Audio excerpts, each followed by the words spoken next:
l'île de Pico, possession portugaise qui fait partie de l'archipel des Açores, perdue au beau milieu de l'océan Atlantique. Comme souvent autour de ces îles pélagiques, on peut apercevoir des dauphins ou des baleines pendant leur migration dans les océans du globe.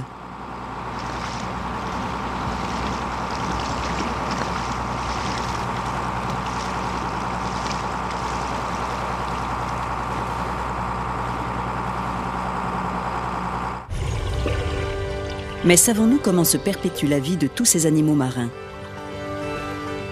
Tout repose sur le système de la chaîne alimentaire, manger ou être mangé. Les dauphins nagent en quête de nourriture. Ils poursuivent un banc de chinchards. Les dauphins nagent en équipe et déploient toute leur habileté pour encercler les poissons. Pris au piège, ceux-ci forment un vaste banc et se déplacent à l'unisson comme un seul animal, cherchant une issue de secours. Les dauphins se rapprochent progressivement pour acculer leur proie à la surface de l'eau. Juste au-dessus, les oiseaux de mer se rassemblent dans l'attente de leur festin.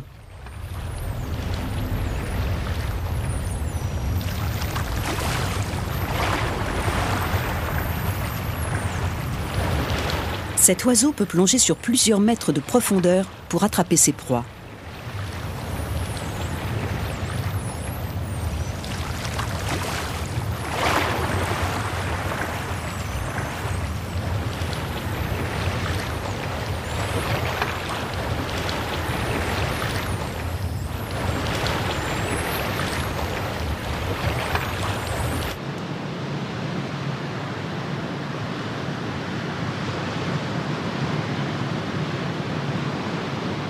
Les grands animaux se nourrissent des petits animaux, qui de leur côté se nourrissent de plus petits qu'eux-mêmes.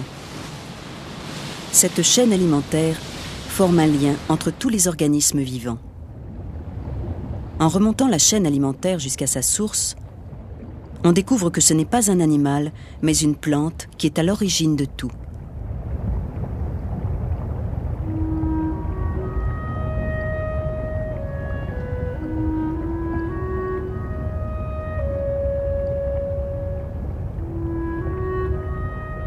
Que se passe-t-il dans le monde invisible à l'œil nu, dans l'univers microscopique ? Cette plante mesure un demi-millimètre. D'autres, de la même espèce, ne dépassent guère un millième de millimètre. Ce végétal marin se nomme le phytoplancton. Ces micro-organismes ressemblent à s'y méprendre à des pierres précieuses. Pour quelles raisons prennent-ils des formes aussi subtiles et délicates ? Les longues épines et les fines découpures qu'on observe à la surface augmentent la force de frottement nécessaire pour résister à l'enfoncement dans l'eau. Le phytoplancton réalise sa photosynthèse avec la lumière du soleil. Pour cette raison, il lui faut rester près de la surface de la mer, là où le soleil peut pénétrer.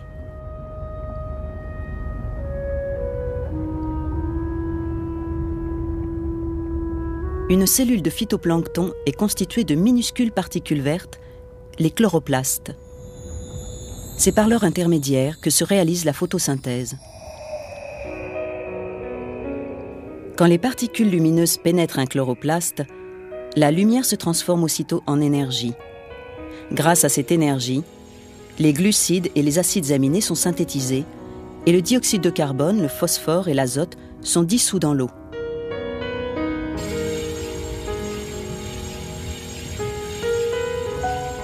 Les glucides et les acides aminés forment les matières organiques à la base de tout organisme vivant.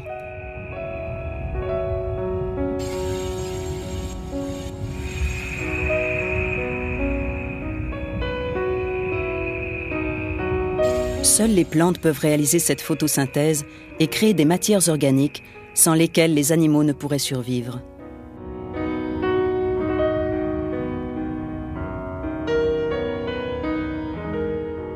Ce film accéléré montre comment le phytoplancton prolifère.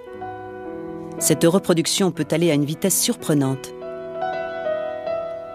Cette capacité à se reproduire rapidement permet au phytoplancton, pourtant minuscule, d'avoir une importante production de matières organiques. cette production s'élève à des dizaines de milliards de tonnes par an. C'est à peu de choses près la même production que celle des plantes terrestres. Les matières organiques sont transmises par le biais de la nourriture, d'abord de la plante à l'animal, puis de l'animal à l'animal, en remontant le long de la chaîne alimentaire.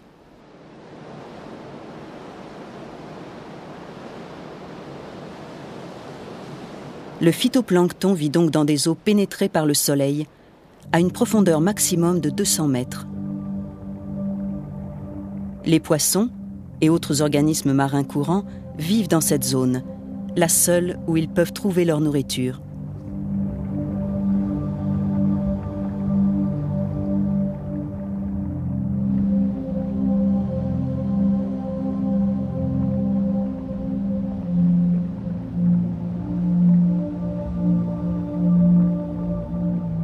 Ces 200 mètres ne représentent que 5% des océans. Et pourtant, cet espace suffit à nourrir toute la faune marine.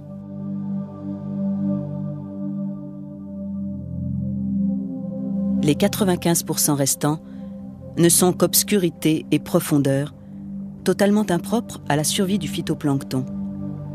On a même longtemps pensé qu'aucune créature ne pouvait vivre dans ces lieux. La recherche scientifique a commencé à s'intéresser au fond marin à partir du XIXe siècle. À cette époque, la British Royal Academy organisa une expédition dans le but de découvrir des animaux vivant dans les grands fonds. En 1872, un vaisseau d'exploration de la flotte de Sa Majesté, le Challenger, quitta l'Angleterre pour entreprendre un voyage qui allait durer 3 ans et demi et le conduire sur tous les océans du globe, l'Atlantique, l'Antarctique, le Pacifique et l'océan Indien. Tous les 200 000 marins, l'équipage délimitait un point d'observation pour y effectuer des recherches. À chaque fois que le filet était remonté, les hommes à bord écarquillaient les yeux dans l'espoir de découvrir une nouvelle créature des profondeurs. Voici un poisson des grands fonds. Toute sa tête n'est qu'un œil géant. Il appartient à l'ordre des apodes et sa gueule est en forme de bourse. Celui-là peut littéralement détacher ses mâchoires pour avaler de grosses proies. Ce dragon abyssal a des crocs bien affûtés qui sortent de sa gueule. Tous ces poissons ont des formes particulièrement étranges. De nouvelles espèces furent également découvertes au large des côtes nord d'Hawaï, à 5720 mètres de profondeur. L'expédition put ainsi ramener la preuve de l'existence d'une vie dans les fonds océaniques de la planète. Mais il fallut attendre le XXe siècle pour pouvoir enfin observer ces formes de vie dans leur milieu naturel, au fond des océans.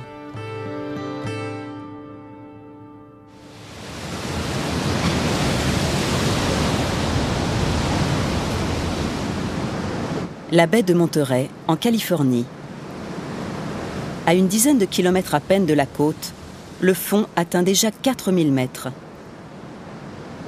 De nos jours, c'est ici que l'on mène les recherches les plus pointues sur les organismes vivants des profondeurs. Voici Ventana, le submersible automatique de l'Institut de recherche de Monterey. Grâce à lui, on a pu découvrir de nombreuses espèces inconnues jusqu'alors. Ventana signifie « fenêtre » en espagnol. Les yeux qui regardent par la fenêtre du Ventana sont ceux de la caméra New Super Harp, mise au point par le centre de recherche technique NHK. En raison de sa sensibilité 100 fois supérieure à celle d'une caméra normale, elle peut filmer avec une très faible luminosité.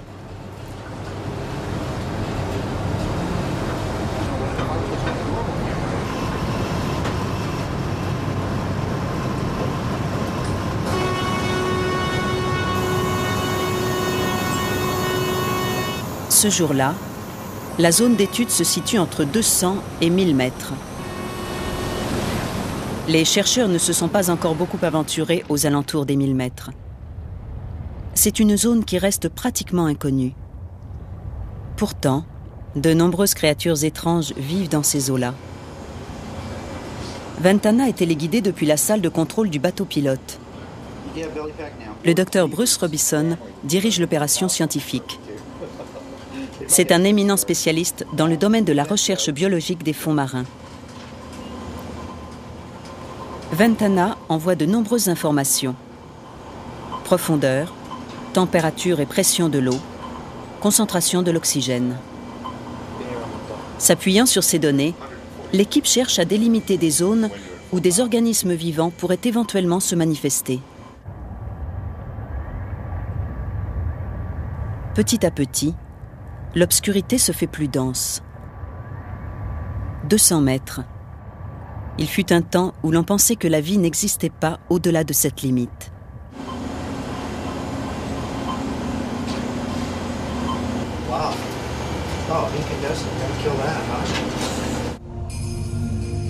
Ce poisson bouge ses nageoires avec une grâce toute particulière. On l'a surnommé à juste titre « poisson ruban ». Il lui arrive de se faire attraper dans les filets au cours de la pêche au saumon. C'est pourquoi une légende raconte qu'il sert de guide au saumon et le ramène à sa rivière d'origine.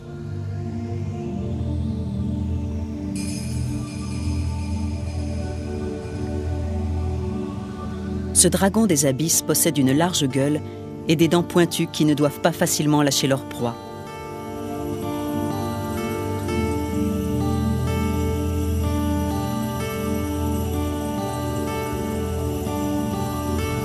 Celui-ci ressemble presque à un vaisseau spatial. Il fait partie de la famille des lobifères. Le frémissement d'une rangée de cils donne cette luminescence étrange.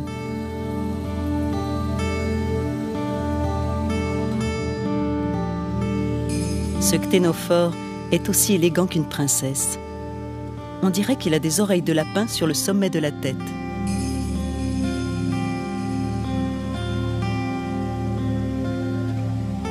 Les corps mous de ces animaux ne peuvent être attrapés dans un filet sans être endommagés et déformés.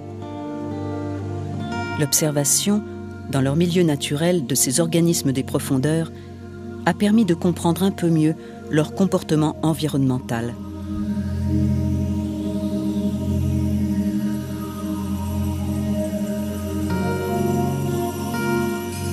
Si quelque chose ressemble à une nébuleuse galactique de l'espace intersidéral, c'est bien l'habitat de ce minuscule appendiculaire. Semblable à un tétard de quelques centimètres de long, il sécrète un mucus pour construire son habitat, exactement comme l'araignée tisse sa toile. Cet habitat est une particularité de ces organismes. On l'appelle tout simplement une maison.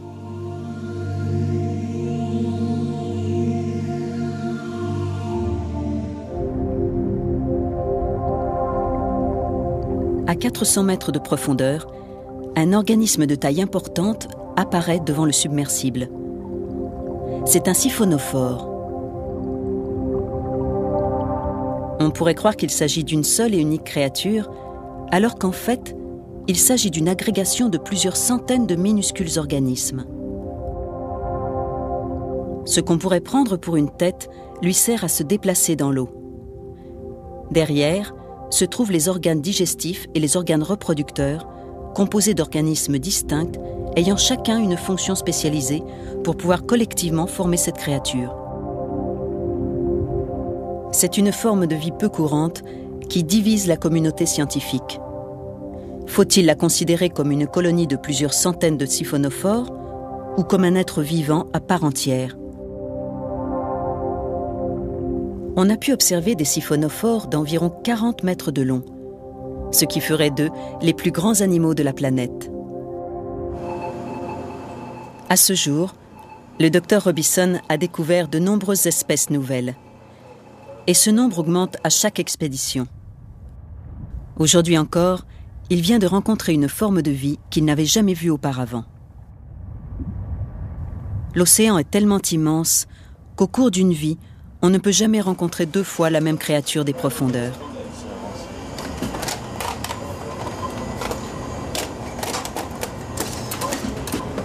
Cassette numéro 8. 8 août 1997. Nous sommes à 405 mètres de fond. On pense que le spécimen qui a été découvert aujourd'hui appartient à la famille des cténophores. Il nage librement dans l'obscurité en agitant ses deux longues tentacules.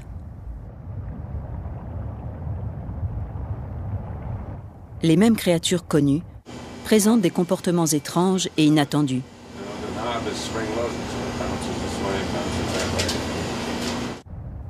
Voici un colobonema doté de nombreuses tentacules. La nouvelle caméra Super Harp a pu filmer l'étrange luminescence de ces tentacules. Quel peut bien être ce phénomène? Lorsque nous avons essayé de le capturer, ces tentacules sont tombées les unes après les autres pendant qu'il détalait. Ces tentacules, même détachées, ont continué à dégager de la lumière. Elles ont attiré l'attention sur elles pendant que le reste du corps prenait la fuite.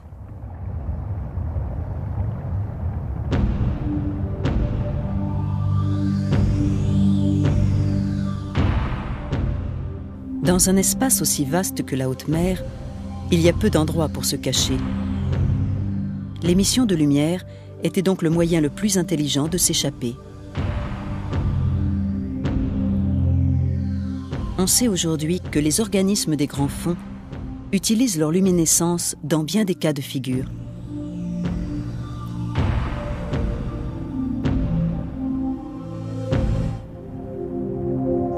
Voici une créature typique des grands fonds, le poisson lanterne. Il possède un organe émetteur de lumière sous le ventre, comme un revêtement de perles. Apparemment, ce poisson utilise cette luminescence pour tromper l'ennemi.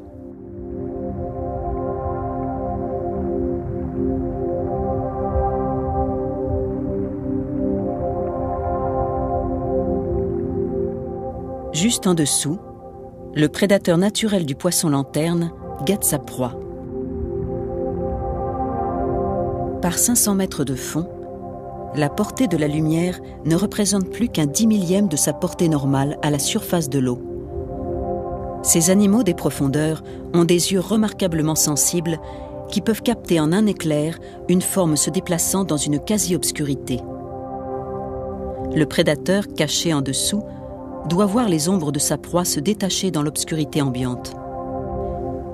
Mais si la source de lumière se situe sous le corps, comme c'est le cas pour le poisson lanterne, la forme du corps se fond alors avec la lumière du dessus et l'ombre devient invisible.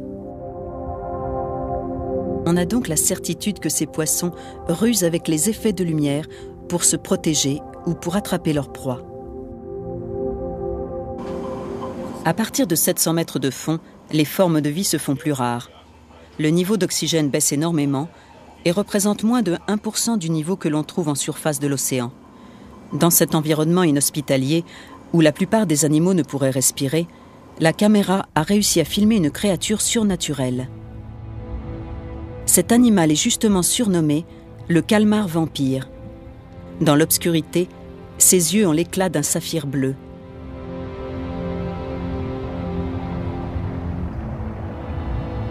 Le docteur Robison est le premier homme à avoir vu le calmar vampire, il y a de cela 8 ans. Il se souvient encore d'avoir été saisi par sa mystérieuse présence. Le calmar vampire est apparenté aux ancêtres communs du calmar et du poulpe. On le considère comme un fossile vivant.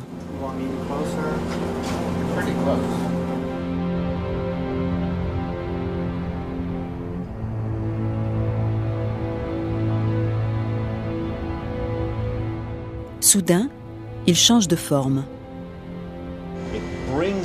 Il ramène ses bras et son ombrelle par-dessus le reste du corps et change complètement de forme et d'apparence. Nous n'expliquons pas ce phénomène. Le comportement environnemental du calmar vampire est encore un mystère.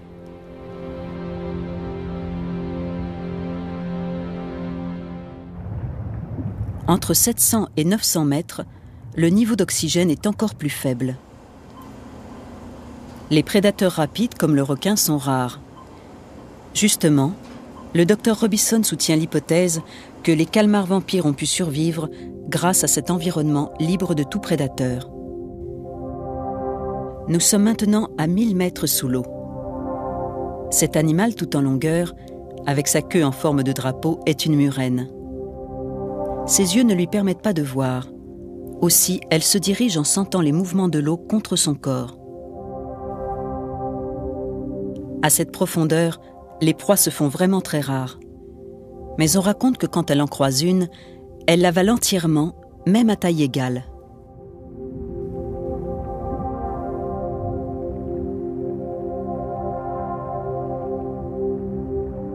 Dans l'obscurité des grands fonds, plusieurs animaux ont réussi à s'adapter parfaitement à leur environnement.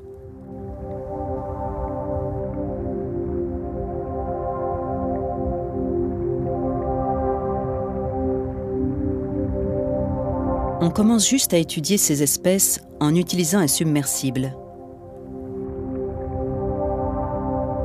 Presque chaque plongée est fructueuse, qu'il s'agisse d'une rencontre avec une nouvelle espèce ou bien de nouvelles découvertes sur le mode de vie d'espèces connues.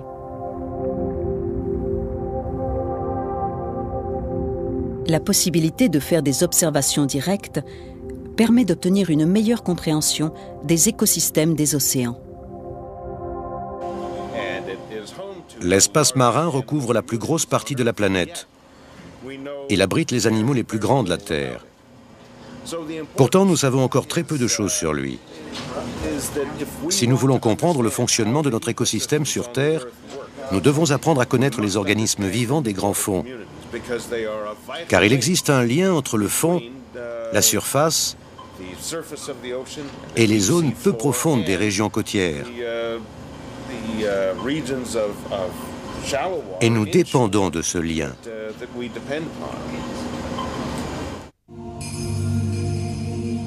Les abysses semblent former un monde à part entière. Quel peut être le lien entre ce monde des profondeurs et les animaux marins de surface qui nous sont familiers? La survie des écosystèmes de surface est assurée par les matières organiques produites par le phytoplancton. Mais en dessous, là où la lumière ne pénètre plus, il n'existe pas de phytoplancton pour produire les matières organiques nécessaires. Et pourtant, ces animaux vivent. Comment est-ce possible? Les scientifiques commencent à penser que les matières organiques de la surface seraient en quelque sorte filtrées vers le fond des océans. Tous les efforts des océanologues s'orientent aujourd'hui vers la recherche du lien entre les deux mondes.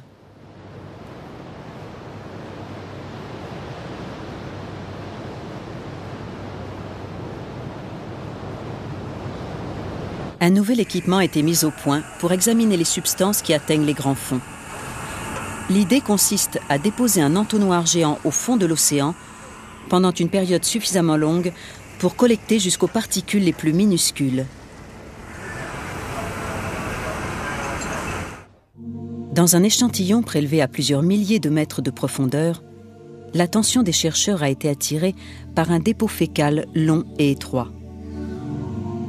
Après analyse, on a découvert qu'il contenait une particule de phytoplancton provenant de la surface. Mais comment une matière fécale de si petite taille peut-elle arriver intacte plusieurs milliers de mètres plus bas? Dans la chaîne alimentaire, le phytoplancton est consommé en premier lieu par un minuscule zooplancton. Voici un copépode, exemple typique de zooplancton. La matière fécale trouvée au fond de l'océan provient d'un copépode comme celui-ci. Jusqu'à présent, on pensait que ces matières se dissolvaient et disparaissaient aussitôt. Mais ces déjections de copépodes sont recouvertes d'une membrane transparente assez résistante pour empêcher leur dissolution dans l'eau de mer. Cette membrane peut servir entre autres à protéger les organes digestifs du copépode de la carapace dure de certains phytoplanctons. Ces déjections contiennent de nombreuses matières organiques consommées. Elles forment pour ainsi dire une capsule qui transporte ces matières depuis la surface jusqu'au fond. Aux endroits où le phytoplancton abonde, les copépodes prolifèrent rapidement.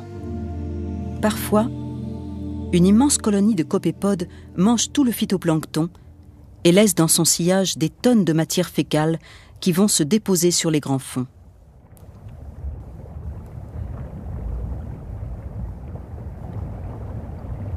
Depuis quelques années, on a pu observer une substance blanche et floconneuse appelée neige marine en suspension dans les profondeurs.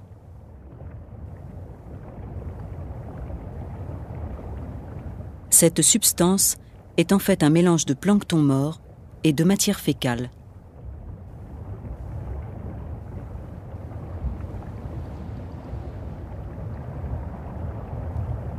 Nous savons donc qu'une partie des matières organiques produites par le phytoplancton atterrit au fond des océans.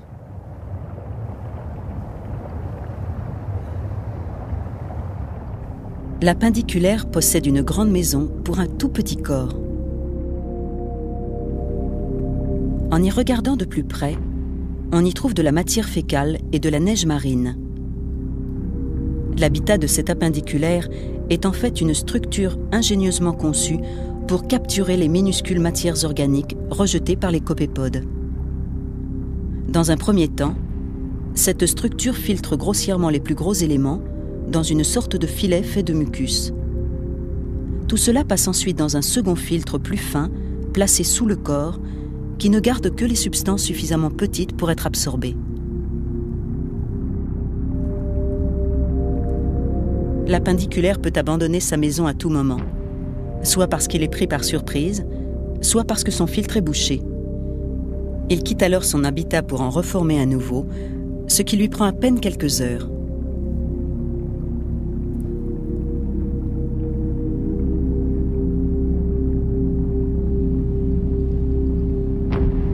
La maison abandonnée coule lentement vers le fond, emportant avec elle des matières fécales.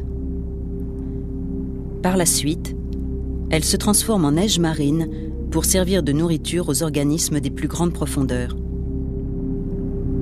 Les déjections du plancton et la neige marine ne sont pas les seuls moyens de transport des matières organiques vers le fond des océans.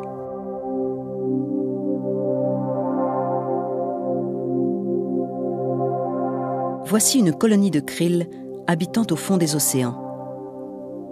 Ces animaux de petite taille remontent chaque nuit à la surface de la mer pour se nourrir de phytoplancton, puis redescendent dans les profondeurs quand le jour se lève. Les krills transportent également des matières organiques vers les profondeurs. Plus bas, le siphonophore gâte le krill et utilise ses tentacules comme une canne à pêche. Le siphonophore capture le krill avec sa queue. Quand une proie le touche, il lui injecte du poison, puis l'engloutit. Les matières organiques peuvent donc voyager vers le fond par l'intermédiaire des matières fécales, de la neige marine et de certains organismes vivants. Par conséquent, les étranges créatures des fonds marins dépendent également du phytoplancton de la surface.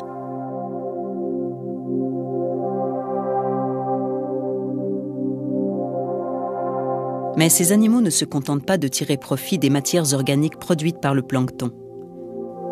Ils jouent également un rôle essentiel dans l'équilibre global de l'écosystème marin.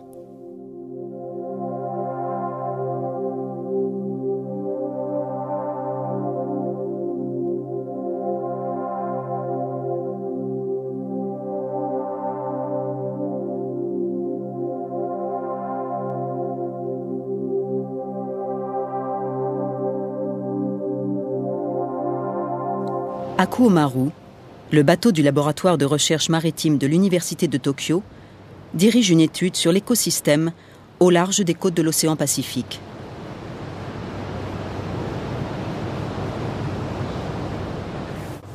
Une technique parmi d'autres consiste à pomper de l'eau à des profondeurs différentes, variant entre quelques mètres et plusieurs milliers de mètres. Les différents contenus sont ensuite analysés. L'eau de surface est comparée avec celle des profondeurs. Dans l'eau de surface où vit le phytoplancton, les éléments nécessaires à la photosynthèse, tels que le phosphore et l'azote, ne sont présents qu'en faible quantité, alors qu'on les trouve en abondance dans l'eau des grands fonds. Le phosphore en particulier est un dérivé du phosphate contenu dans les roches terrestres. l'érosion lente et progressive de ces roches sous l'action de l'eau de pluie finit par dissoudre le composé qui part dans la mer en infime quantité.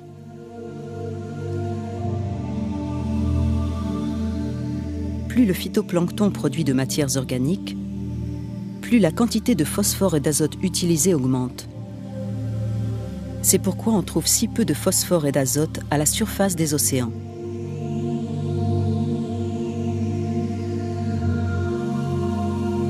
Arrivées au fond de l'océan, les matières organiques, après avoir été consommées par les animaux et les bactéries, sont décomposées en phosphore et en azote.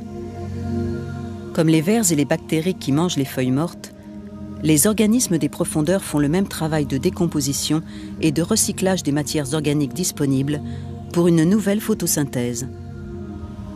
Cependant, le phytoplancton qui réalise la photosynthèse ne se trouve qu'en surface. Donc, selon notre constat précédent, les éléments essentiels devraient être perdus à jamais au fond de l'océan. Si tel était le cas, c'est tout l'écosystème marin qui se trouverait désorganisé.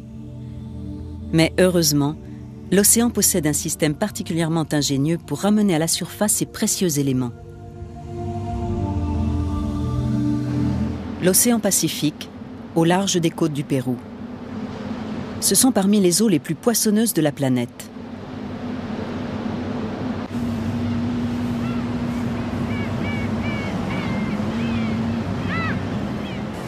Il y a une telle abondance d'anchois dans ces eaux que certaines années, le volume de pêche d'anchois réalisé ici représente le quart de la production mondiale.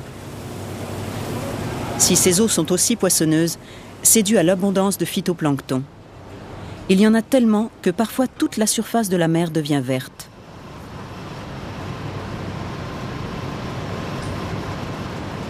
En cet endroit de l'océan, il existe un mouvement qui fait remonter à la surface le phosphore et l'azote présents dans les fonds marins.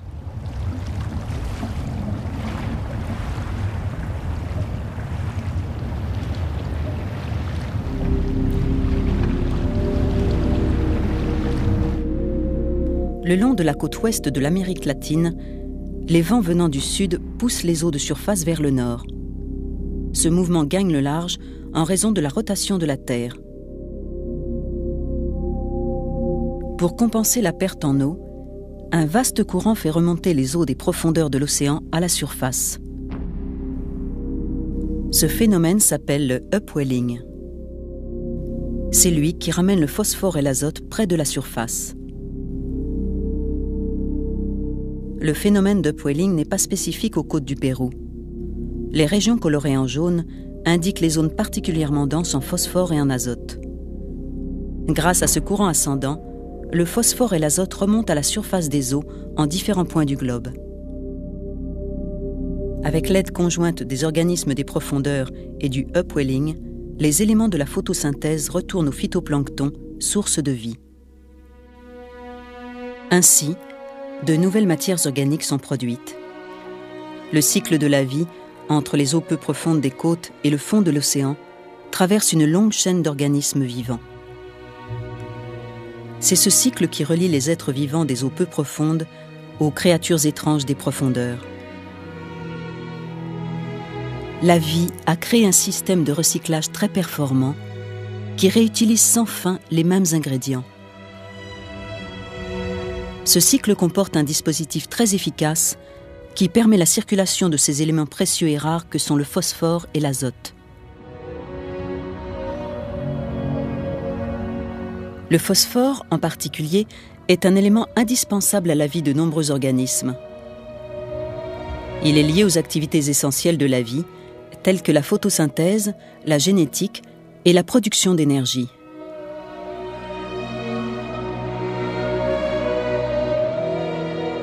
Le phosphore se transmet d'un organisme à l'autre à travers la chaîne de la vie et il se recycle sans fin dans les océans.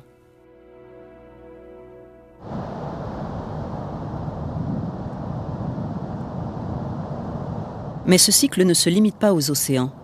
Il se poursuit également sur Terre.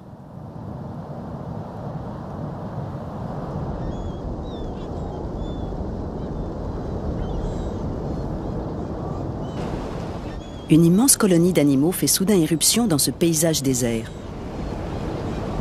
La côte péruvienne est connue pour ses oiseaux de mer qui se regroupent là par millions. Ceux-ci sont des cormorans de Bougainville.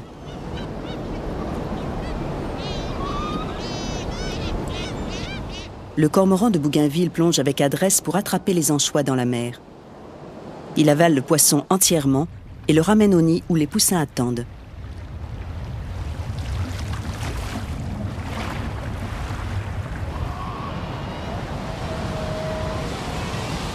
Cette gigantesque colonie de cormorans qui couvre le rivage vit de la mer. Les cormorans de Bougainville se regroupent ainsi pour la reproduction.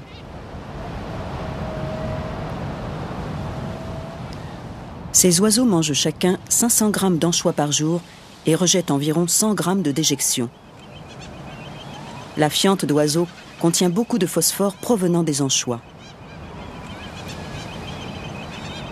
Le sol de ces colonies d'oiseaux, recouvert de la fiente accumulée pendant plusieurs années, est un fertilisant naturel, le guano.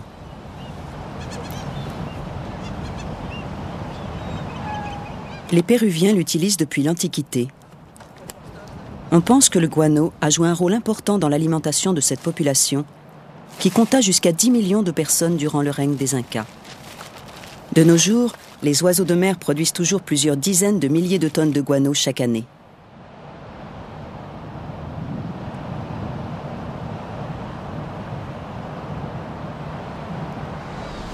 Le mode d'alimentation des oiseaux de mer permet de transporter le phosphore de la mer à la terre grâce à un incessant va-et-vient entre les eaux du large et la colonie côtière.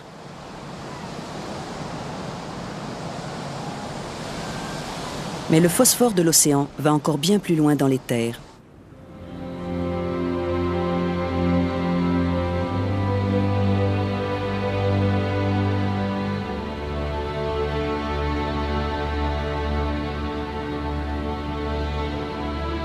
À divers endroits, le long du Pacifique Nord, on peut voir d'immenses bancs de poissons se dirigeant vers un fleuve. Ce poisson, qui quitte la mer pour les eaux douces, c'est le saumon. Le saumon atteint sa maturité dans la mer, puis retourne à sa rivière d'origine pour y pondre ses œufs. Un courant ininterrompu de saumon sockeye, appelé également saumon rouge, remonte la rivière. Ce flot continu et presque compact sert en quelque sorte de conduit pour transporter les substances nutritives de l'océan à l'intérieur des terres. Chaque année, 130 millions de saumons remontent les rivières des États-Unis et du Canada. Ils ne réalisent cet exploit qu'une fois dans leur vie, car ils meurent peu de temps après avoir déposé leurs œufs.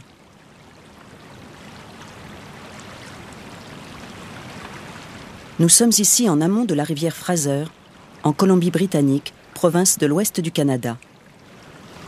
C'est le voyage à contre-courant le plus éloigné de la mer effectué par les saumons sockeye. Ils ont parcouru environ 1000 km depuis la mer.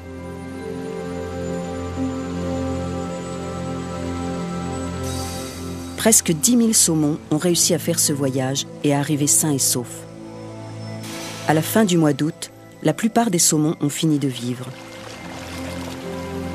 Le Dr Johnston, du département de recherche du ministère de la Pêche en Colombie-Britannique, dirige une étude pour connaître la proportion de phosphore et d'azote transportés par les saumons en amont de la rivière. On pense que le frai des saumons est en grande partie responsable de la présence d'éléments nutritifs dans ces fleuves.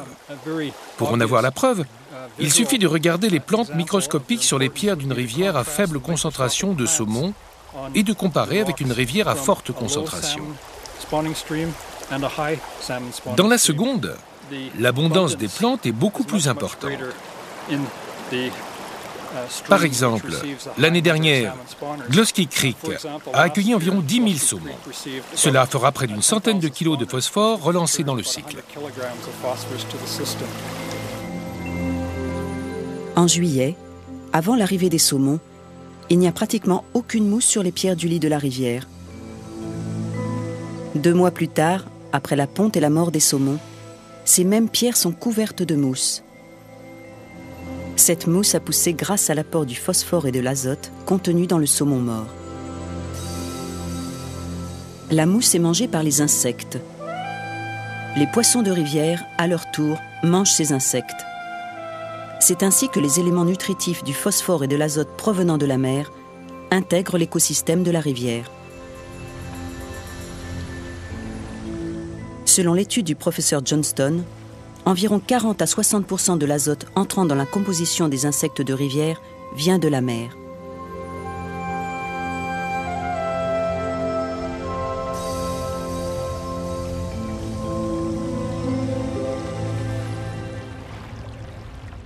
Au printemps, la fonte des neiges augmente le niveau de l'eau dans les rivières.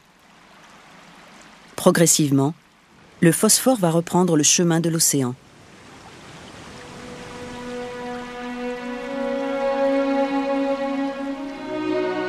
Le long voyage recommence.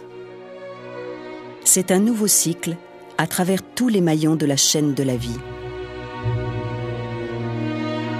La vie des océans, de même que la vie terrestre, participe au maintien de la stabilité de ce cycle qui joue un rôle crucial dans l'équilibre écologique de la Terre.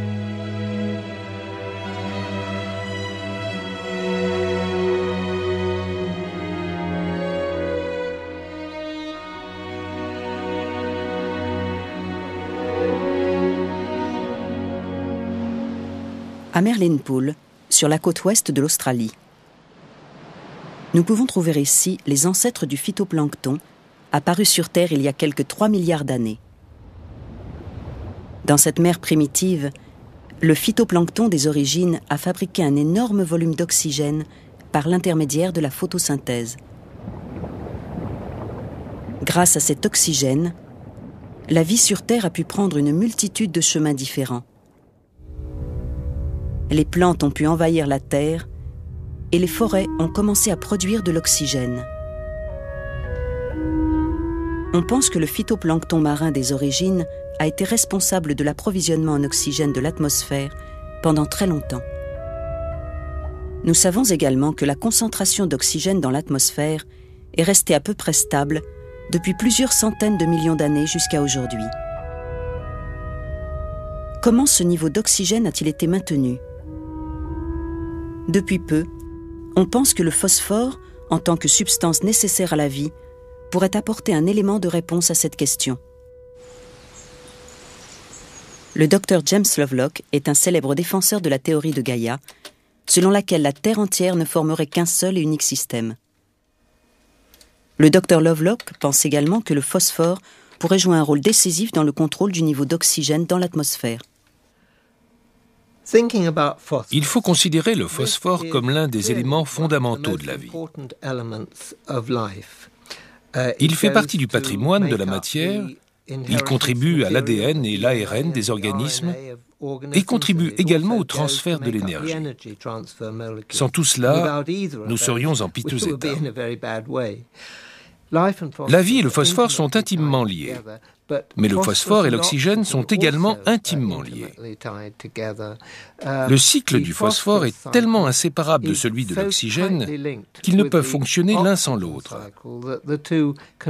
La façon dont le phosphore régule l'oxygène dans l'océan fait encore l'objet de recherches. Nous ne sommes pas tout à fait sûrs du mécanisme. On ne peut que faire des suppositions sur son fonctionnement, mais nous sommes certains de l'existence de ce lien.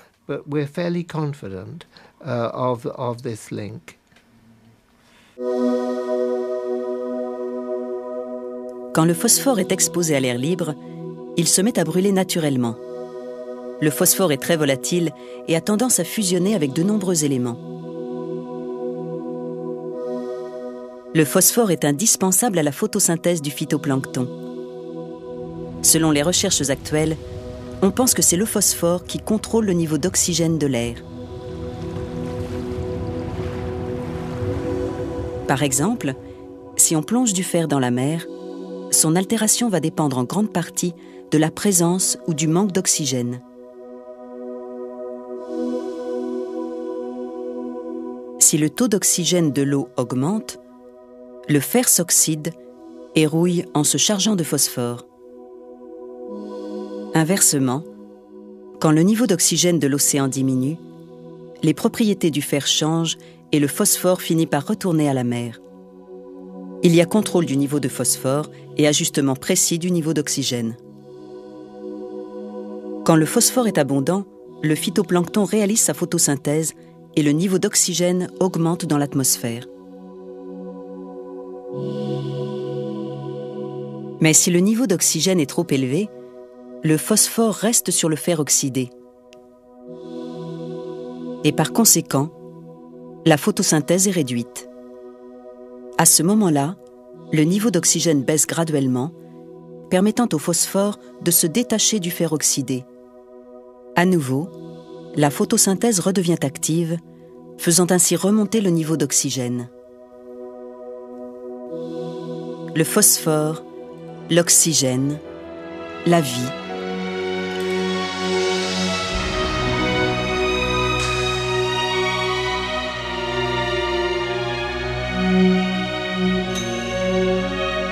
Le docteur Lovelock suppose que la relation complexe entre ces trois éléments régule le niveau d'oxygène dans l'atmosphère. Pendant la longue histoire de son évolution, la vie a su s'adapter à toutes sortes d'environnements, y compris aux grands fonds marins.